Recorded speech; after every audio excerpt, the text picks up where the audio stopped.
नमस्कार दोस्तों, फिर से आपके अपने favourite YouTube channel state with Babal sir में स्वागत है। देखो दोस्तों, अपना जो चैप्टर चल रहा है प्रमुख प्राकृतिक संसाधन चैप्टर नंबर 12, उसके 3 भाग कंप्लीट हो चुके हैं। आज चौथा भाग है जो पिछली क्लास के अंदर अपन ने पढ़ा था सामाजिक वानिकी के बारे में। अब और वन्य जीव संरक्षण और वन्य जीव जैसे वन्य जीव जंतु विलुप्त हो रही है जो जातियां या जो जातियां संकटग्रस्त है उनके बारे में पढ़ा था। ठीक है, उसके बाद में आज हम पढ़ेंगे अभयारण्य के बारे में। अभयारण्य क्या है, आज हम पढ़ेंगे अभयारण्य के बारे में। अभयारण्य क्या है? अभयारण्य यह भी राष्ट्रीय जैसे उद्यान की तरह एक संरक्षित क्षेत्र है। ठीक है, जिनमें अभयारण्य के अंदर क्या है, जीव जंतु रहते हैं, लेकिन इन जीव जंतु जो वन्य जीव जंतु रहते हैं इन पर जो शिकार पर पूर्ण रूप से पाबंद लगाया गया है। यानी कि इन पर कोई भी शिकारी या कोई भी वन का कर्मचारी किसी भी प्रकार से अभयारण्य के अंदर जो जीव जंतु रहते हैं उसके अंदर किसी भी शिकारी या जो वन्य जीव जो कर्मचारी होते हैं वो किसी भी प्रकार से जो वन्य जीव है उन पर शिकार नहीं कर सकते हैं। यानी कि शिकार पर पूर्ण रूप से पाबंद लगाया गया है। अभयारण्य के अंदर निजी संस्थाओं जो प्राइवेट संस्थान है उनको उसी स्थिति में उनको अनुमति दी जाती है जब उनकी जो सोच होती है रचनात्मक होती है एवं उनके उनसे मतलब कि जो कर्मचारी है या प्राइवेट जो सेक्टर वाले हैं उनसे वन्य जीवों पर कोई हानिकारक प्रभाव नहीं पड़े। ये अभयारण्य है। तो अभयारण्य के बारे में देखते हैं। अभयारण्य यह भी संरक्षित क्षेत्र है। संरक्षित क्षेत्र है। संरक्षित क्षेत्र है। इसमें वन्य जीव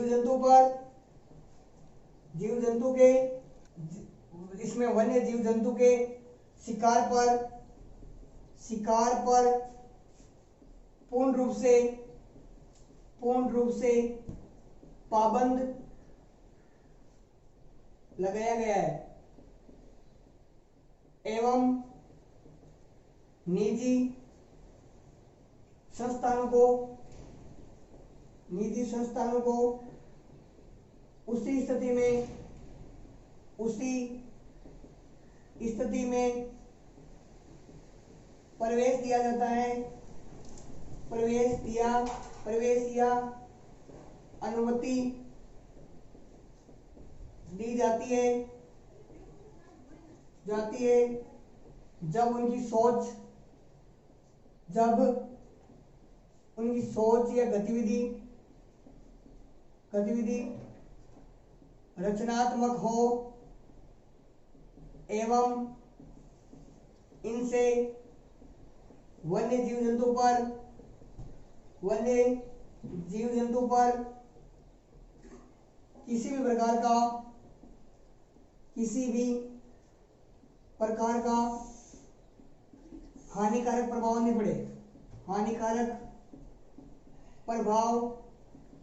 नहीं पड़े। ठीक है, इस अभयारण्य के अंदर और राष्ट्रीय उद्यान के अंदर थोड़ा सा फर्क है। राष्ट्रीय उद्यान का जो संचालित करता है वो केंद्र सरकार के द्वारा होता है और जो अभयारण्य है ये अलग अलग स्टेट वाइज होते हैं। अगर बात करें अपन जैसे नागार्जुन है, इसमें भारत के अंदर प्रमुख अभयारण्य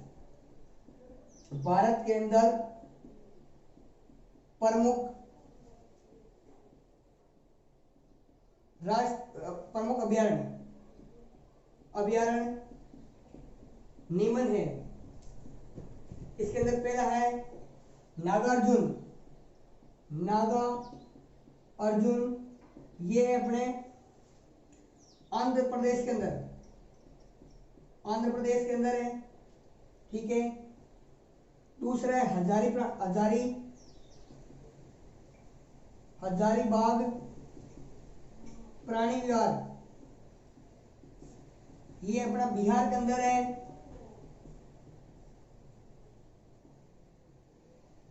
तीसरा है नाल सरोवर प्राणी विहार। ये गुजरात के अंदर है। चौथा है मनाली अभयारण्य। ये हिमाचल प्रदेश में प्रदेश के अंदर है,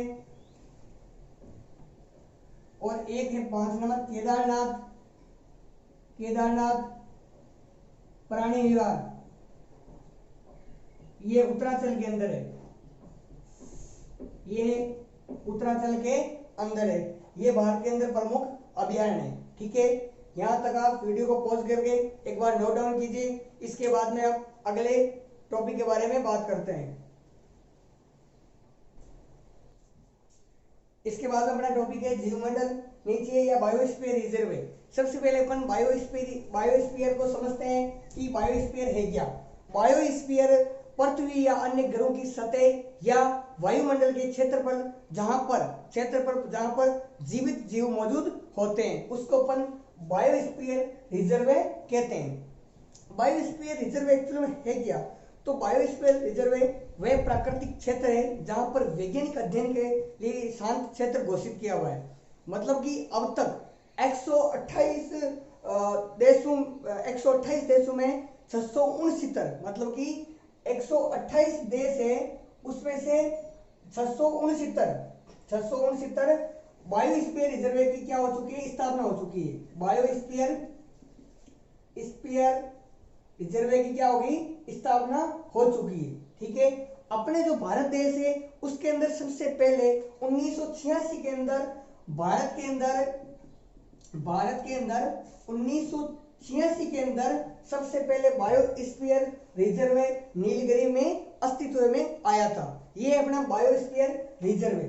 देखो दोस्तों, वन्य जीव संरक्षण के लिए मतलब 3 है। पहला है अपना उद्यान, राष्ट्रीय उद्यान, दूसरा है अभयारण्य और तीसरा है बायोस्फीयर रिजर्व है। ठीक है, जो इनकी सुरक्षित करता है, सुरक्षित रहने की इनके है। अब इसको अपन थोड़ा डिटेल के अंदर लिखते हैं बायोस्फीयर रिजर्व के बारे में। पहले बायोस्फीयर रिजर्व क्या है और उसके बाद में बायोस्फीयर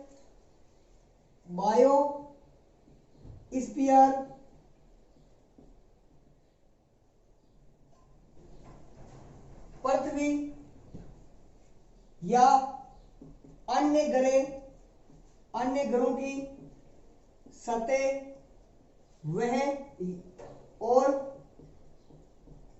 वायुमंडल के क्षेत्र पर मौजूद जीवित जीव जंतु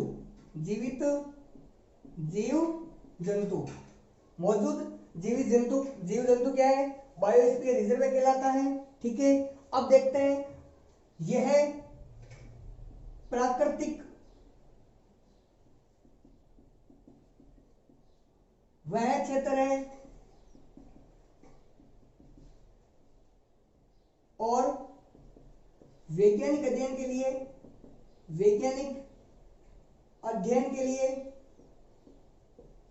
के लिए शांत क्षेत्र घोषित किया गया है। शांत क्षेत्र घोषित किया गया है।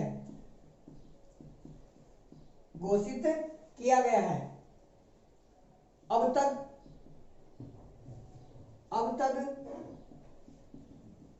128 देशों में 669 बायोस्फीयर रिजर्व की स्थापना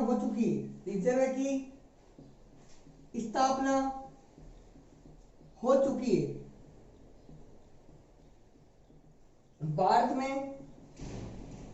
भारत के अंदर सबसे पहले 1986 में बायोस्फीयर रिजर्व की स्थापना हुई थी।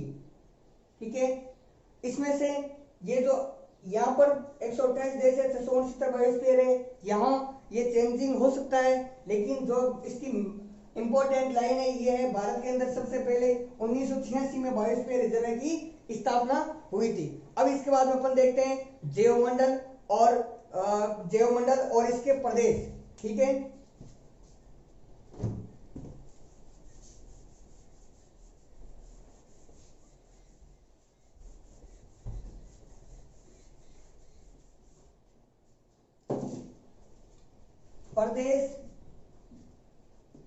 और जैवमंडल।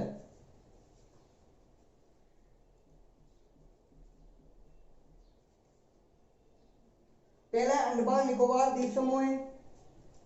प्रदेश कौन सा है? अंडमान निकोबार द्वीप समूह है। निकोबार द्वीप समूह है। ग्रेट निकोबार, ये है जैवमंडल। ठीक है। दूसरा है राजस्थान में थार रेगिस्तान। तीसरा है पश्चिम बंगाल में सुंदरबन।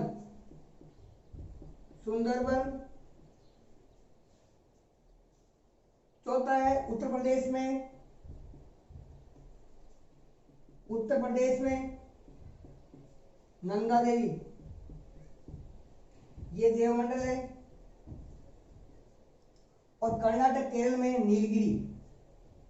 कर्नाटक केरल में नीलगिरी, ये इसके प्रदेश और इसके जैवमंडल है। जैवमंडल बायोस्फीयर रिजर्व के अंदर जैवमंडल और इसके प्रदेश है। कौन से प्रदेश के अंदर कौन सा जैवमंडल स्थित है? वन्य जीव सुरक्षा के लिए मेन तीन सुरक्षित सुरक्षा के लिए तीन है। पहला है अपना राष्ट्रीय उद्यान, दूसरा है अभयारण्य और तीसरा है बायोस्फीयर रिजर्व है। इसके बाद में यहाँ तक आप वीडियो को एक बार पॉज करके नोट डाउन कीजिए। इसके बाद अपन अगले टॉपिक की बात करते हैं।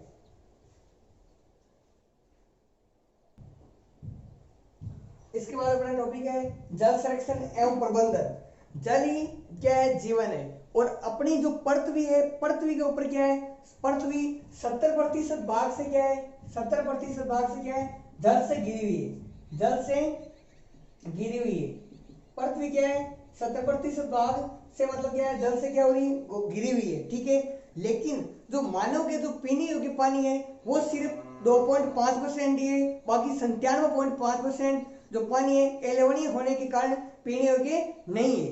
तो जैसे बढ़ती, अपन ने पहले भी पढ़ा था कि भाई बढ़ती जनसंख्या एवं बढ़ती जनसंख्या जिससे मानव क्या कर रहा है? प्राकृतिक संपदाओं का अंधाधुंध दोहन कर रहा है, अतिदोहन कर रहा है, जिससे मानव के सामने कई सारी समस्याएं उत्पन्न हो चुकी है। उसमें से मेनली क्या है? जल संकट भी है। क्या है? जल संकट भी एक प्रमुख समस्या है। जल संकट की प्रमुख समस्या मतलब इसके कौन कौन से कारण है कि भाई एक तो क्या है इसका, एक इसका प्रमुख कारण है पहला कि भूजल का अतिदोहन होना।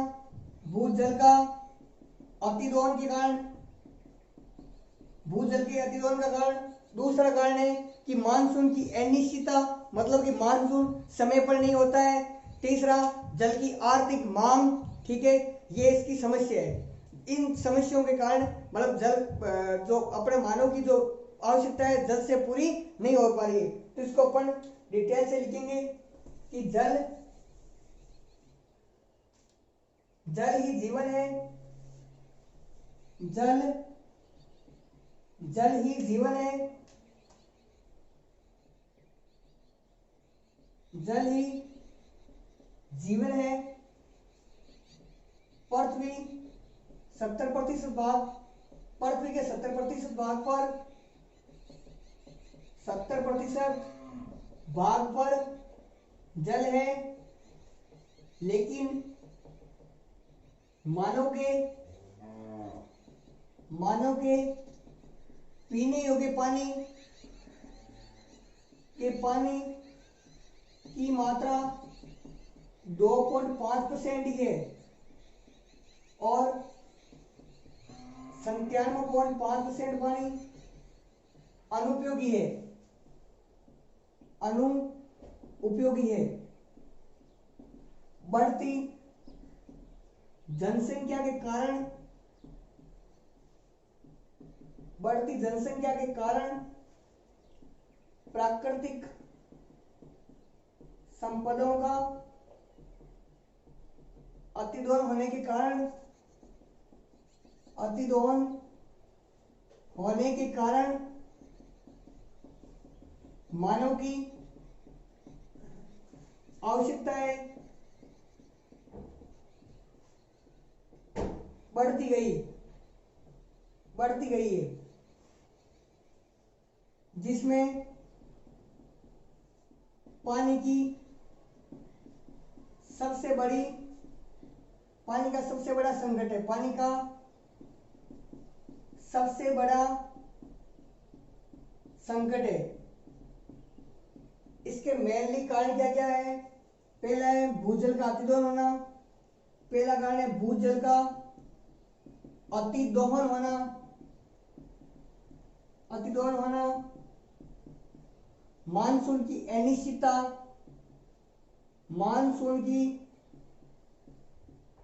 अनिश्चितता,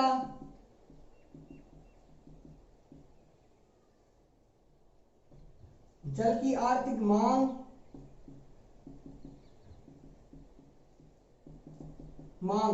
इन कारणों से क्या है, मानव के सामने पानी की समस्याएं भयंकर रूप से खड़ी हो रही है। अगर इसका जल का प्रबंधन सही तरीके से नहीं किया गया तो आने वाले समय में मानव के सामने या मनुष्य के सामने बहुत भयंकर स्थिति हो जाएगी, जिससे पानी की मात्रा उससे प्राप्त नहीं होगी। इसलिए इसके किस प्रकार इसको बचाया जा सकता है, जल संरक्षण और प्रबंधन के 3 महत्वपूर्ण सिद्धांत है। जल संरक्षण और प्रबंधन के 3 महत्वपूर्ण सिद्धांत। जल संरक्षण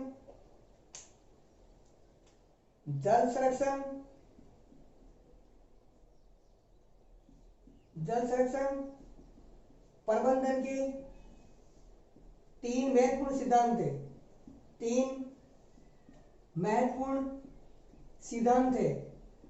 इन सिद्धांतों की अगर मानव पालना करे तो पानी की समस्याएं थोड़ी बहुत क्या है, उसकी जो मांग है, वो जो समस्या है वो क्या है, थोड़ी बहुत खत्म हो जाएगी। पहला है जल स्रोतों को प्रदूषित होने से बचाना चाहिए। प्रदूषित होने से बचाना चाहिए। दूसरा,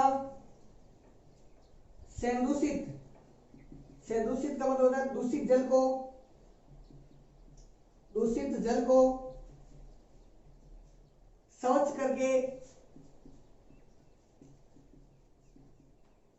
करके उसका पुनर्चक्रण के रूप में उपयोग करना चाहिए।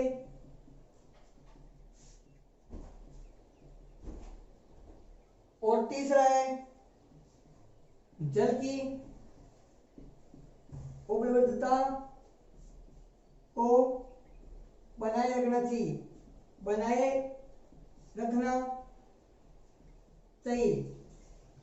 अगर इन 3 सिद्धांतों का अगर मानव पालन करता है तो जो पानी की समस्या है उसको अपन कुछ हद तक कम कर सकते हैं। यहाँ तक एक बार वीडियो को पॉज करके नोट डाउन कीजिए। इसके बाद अपन पढ़ते हैं जल संरक्षण एवं इसके उपाय। इसके बाद अपना टॉपिक है, इसके आगे जल संरक्षण में प्रबंधन। किस प्रकार अपन जल का संरक्षण एवं प्रबंधन किस प्रकार कर सकते हैं ताकि आने वाले समय में या आने वाली जो पीढ़ी है उनको भी ये पानी या जल आसानी से प्राप्त हो सके। तो पहला है वर्षा जल संग्रहण विधियों के द्वारा। पहला है वर्षा जल संग्रहण की विधियों द्वारा। वर्षा जल संग्रहण विधियों द्वारा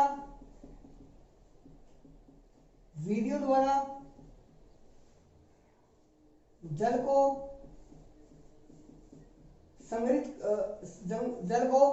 एकत्रित करना चाहिए। इसका मतलब होता है जब अगर अपने वर्षा जिस भी टाइम होती है, जो अपने मकान की छत होती है उसका जो पानी होता है सारा का सारा उसको एक पाइप के माध्यम में से निकाल कर और एक बड़ा सा टैंक बनाया जाना चाहिए, जो पानी क्या करता है, जो छत का आता है साफ सुथरा पानी उस टैंक में इकट्ठा हो जाए और आने वाले समय में हम उस पानी का आसानी से यूज कर ले। घरेलू उपयोग में पानी की बर्बादी रोकनी चाहिए। दूसरा, घरेलू उपयोग में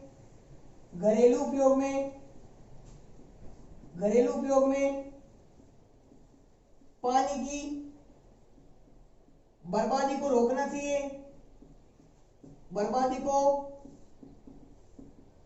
चाहिए,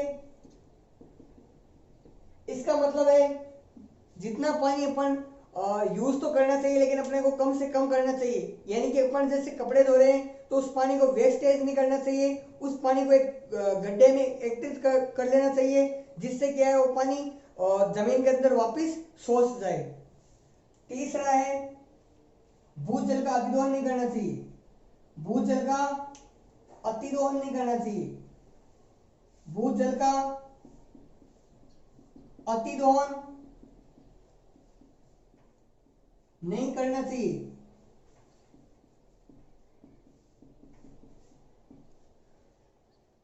चौथा है जल स्रोतों को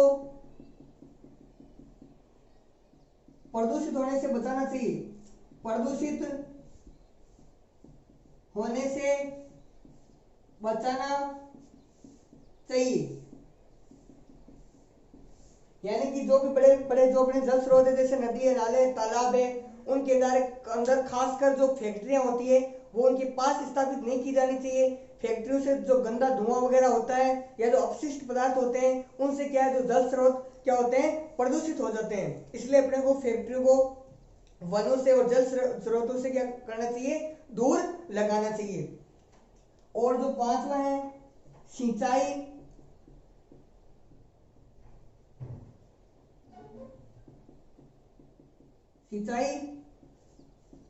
फव्वारा विधि या टपकन विधि के द्वारा की जानी चाहिए, टपकन विधि के द्वारा की जानी चाहिए। जो सिंचाई है वो फव्वारा विधि या टपकन विधि के द्वारा की जानी चाहिए। फव्वारा विधि तो अपन जानते हैं, जो टपकन विधि है ये मतलब कि जैसे एक पानी की पाइपलाइन डाल देते हैं और उस पानी की पाइपलाइन के अंदर क्या कर देते हैं, छोटे छोटे छेद कर देते हैं, जिससे बड़े बड़े जैसे गार्डन उद्यान वगैरह होते हैं उसमें दिन भर जो बूंद बूंद पानी होता है वो जमीन के अंदर रिस जाता है, जिससे क्या होता है वो भी हरे भरे रहते हैं। ये होता है जल संरक्षण एवं प्रबंधन के उपाय। अपने को इस प्रकार अपन ने यहाँ इसको पढ़ा, यहाँ तक वीडियो को पॉज करके नोट डाउन कीजिए। इसके बाद अपन अगले टॉपिक की बात करते हैं। इसके बाद में अपना टॉपिक है समाकलित जल संभर प्रबंधन। देखो इसका क्या मतलब होता है, इसको थोड़ा सा समझते हैं। मतलब ये भी एक पानी को किस प्रकार बचाया जा सकता है या कौन सी ऐसी टेक्निक या कौन सी विधि काम में लिया जाए जिससे अपने को मतलब कि पानी को आसानी से बचा सकते हैं। ये मतलब प्राकृतिक वह क्षेत्र है जिसके अंदर भूमि व मतलब कि जल संरक्षण के प्रबंधन के मतलब तकनीकों को सिद्ध रूप से शामिल किया गया है। ठीक है, और इसके अंदर क्या है, जैसे मान लो इस जल संपर्क प्रबंधन के अंदर मान लो जैसे चरगाह मान लो या राष्ट्रीय उद्यान मान लो, राष्ट्र सामाजिक वानिकी मान लो, ठीक है, इन क्षेत्रों को इसके अंदर क्या है शामिल किया गया है। जल संपर्क प्रबंधन के लिए इनको क्या गया है, शामिल किया गया है। ठीक है, जिससे क्या है जैसे सामाजिक वानिकी को इसके अंदर भी शामिल किया गया है। अपन ने पढ़ा था सामाजिक वानिकी वानिकी का मतलब क्या होता है, वृक्षारोपण करना या पेड़ पौधे लगाना। ठीक है, और राष्ट्रीय उद्यान अभियान और इनके इसको समाकलित जल संपर्क प्रबंधन के अंदर इसको जोड़ा है। इसको मतलब कई प्रकार की टेक्निक उससे मतलब अलग अलग प्रकार की अपन टेक्निक यूज में लेकर किस प्रकार अपने को पानी बचाना है, मेनली इसके रूप में यही समझाया गया है। इसके बाद में आज के अपनी जो पूरी क्लास अंदर अपन ने पढ़ा है वो सबसे पहले अपन ने अभियान के बारे में जाना, उसके बाद में जो जल निस्ती के बारे में पढ़ा और उसके बाद में अपन ने ये जो समाकलित जल संरक्षण प्रबंधन पढ़ा, उसके बाद में समाकलित जल संपर्क प्रबंधन क्या है, इनके बारे में पढ़ा। अब अपन जो अगली क्लास करेंगे नेक्स्ट क्लास के अंदर, नेक्स्ट वीडियो के अंदर करेंगे। दोस्तों आज के लिए इतना ही काफी है, और इस वीडियो को ज्यादा से ज्यादा शेयर कीजिए। अगर आप चैनल पर नए हो तो चैनल को सब्सक्राइब कीजिए। धन्यवाद, थैंक्स।